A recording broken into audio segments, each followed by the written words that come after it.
ડભોઈમાં બારોટ અને બ્રહ્મટ સમાજના છોકરાઓ વિરુદ્ધ ખોટી એગ્રોસિટી દાખલ કરવામાં આવતા આજે ડભોઈના બારોટ, પટેલ, બ્રહ્મટ અને સર્વ સમાજના લોકો આજે એકત્રિત થઈ જિલ્લા કલેક્ટર અને એસપીને આવેદનપત્ર આપી રજૂઆત કરવામાં આવી। સ્થાનિક સ્વરાજ્યની ચૂંટણીના તારીખ 13/4/2026ના રોજ ફોર્મ પરત ખેંચવા માટે ડભોઈમાં ઘર્ષણ થયું હતું, જેને લઈને ડભોઈમાં સમાજના છોકરાઓ વિરુદ્ધ ખોટી રીતે ફરિયાદ કરવામાં આવી હતી, જેને લઈને સ્થાનિક લોકોમાં આક્રોશ જોવા મળ્યો હતો। તારીખ 15/4/2026ના રોજ ડભોઈ ખાતે પટેલ અને બ્રહ્મટ સમાજના છોકરાઓ ઉપર એગ્રોસિટી દાખલ કરવામાં આવી હતી, જેને લઈને ચાણક લોકોમાં આક્રોશ જોવા મળ્યો હતો અને એગ્રોસિટી દાખલ કરનાર ઘટના સ્થળ પર હાજર ન હોવાથી ખોટી રીતે ગામના છોકરાઓને ફસાવવામાં આવી રહ્યા છે તેવા આક્ષેપો પણ કરવામાં આવ્યા હતા। સુધીરભાઈ બારોટ, રાકેશ પટેલ, અંકિત કમલ બારોટ, અક્ષયભાઈ બારોટ, અજય બારોટ, દિલીપ પટેલ આ તમામ છોકરાઓ કોઈપણ ગેરકાયદેસરની પ્રવૃત્તિમાં સંકળાયેલા નથી, છતાંય તેઓને વિરોધમાં ફરિયાદ નોંધાયેલ છે।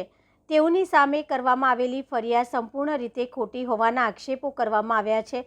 માત્ર રાજકીય કિન્નાખોરીથી પ્રેરિત આ ઘટના ઊભી કરવામાં આવી છે અને તેઓના પરિવારોમાં માનસિક અને સામાજિક રીતે હેરાન કરવામાં આવી રહ્યા છે।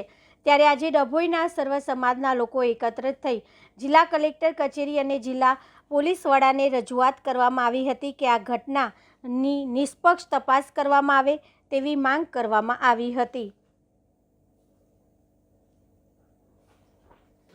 આ સમગ્ર ઘટના જે દરેકે વિડીયોમાં જોઈ છે એ મુજબ કે જે દિવસે ફોર્મ પાછું ખેંચવાનું હતું એ દિવસે જે ધક્કા મૂકીને એમાં મારઝૂડ થઈ હતી, એમાં પટેલ સમાજના 2 છે માણસો અને 5 બારોટ સમાજના છે, જેમની પર ખોટી રીતે એટ્રોસિટી લગાડવામાં આવી છે અને બીજી કલમો પણ લગાડવામાં આવી છે। એમાં હકીકતમાં એવું હતું કે જે આ સમગ્ર ઘટના બની, જે ભાઈએ એટ્રોસિટીને કલમો લગાડી છે એ ભાઈ ત્યાં ખુદ કેમ્પસમાં હાજર જ નહોતા અને આ ખોટી રીતે દબાણ કરીને સત્તાનો દુરુપયોગ કરીને લગાડવામાં આવી છે।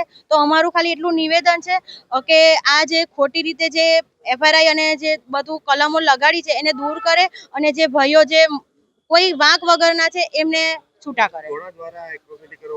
એ ભાઈનું નામ મુરજીભાઈ વસાવા છે અને એ કુંઢેલાના છે। આજે કઈ આગળ રજૂઆત કરવા જવાનું? આજે અમે લોકો એસપી સાહેબને આવેદનપત્ર આપવા જવાના છે, કલેક્ટર સાહેબને આપવા જવાના છે અને ડભોઈમાં પ્રાંત સાહેબને આપવા જવાના છે। આગળ આ વસ્તુ નિવેદન નિરાકરણની આ શું આગળ કેવી આગળનો પ્રોસેસ તો એવો છે કે અમે સાહેબ સાથે એવી જ આશા રાખીએ છીએ કે સત્તાનો જે દુરુપયોગ થયો છે એ બધી વસ્તુ છોડીને જે એની મૂળ વસ્તુ છે, જે સાચી છે એને બહાર લાવે અને જે ખોટી રીતે ભાઈઓને ફસાવવામાં આવ્યા છે એને દૂર કરે।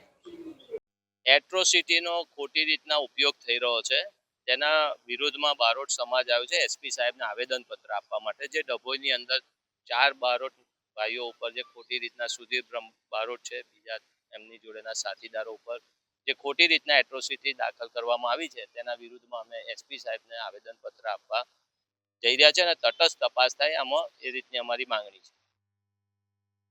ચિરાગ બારોટ। આ ટોટલ ઘટનામાં એવું હતું કે જે રીતે બીજા ભાઈ દ્વારા વસાવા ભાઈ સાથે રહીને જે આ એટ્રોસિટી લગાડવામાં આવી છે, ટોટલ 7 વ્યક્તિ હતા, જેમાં 5 બારોટ છે અને 2 પટેલ છે। એટલે જે આ લગાડવામાં આવી છે ખોટી રીતે લગાડી છે અને સત્તાનો દુરુપયોગ કર્યો છે। અમે ખાલી એટલું જ કહેવા માંગીએ છીએ કે જે આ ખોટી રીતે લગાડવામાં આવી છે એ તમે એને પાછી કરો અને જેનો સત્તાનો દુરુપયોગ થઈ રહ્યો છે એનું નિરાકરણ લાવો। અમે એસપી સાહેબને, કલેક્ટર સાહેબને અને ડભોઈમાં પ્રાંત સાહેબને પણ રજૂઆત કરવાના છે। મારું થુવાવી તાલુકા પંચાયત ઉમેદવાર જીનલ બ્રહ્મભટ્ટ।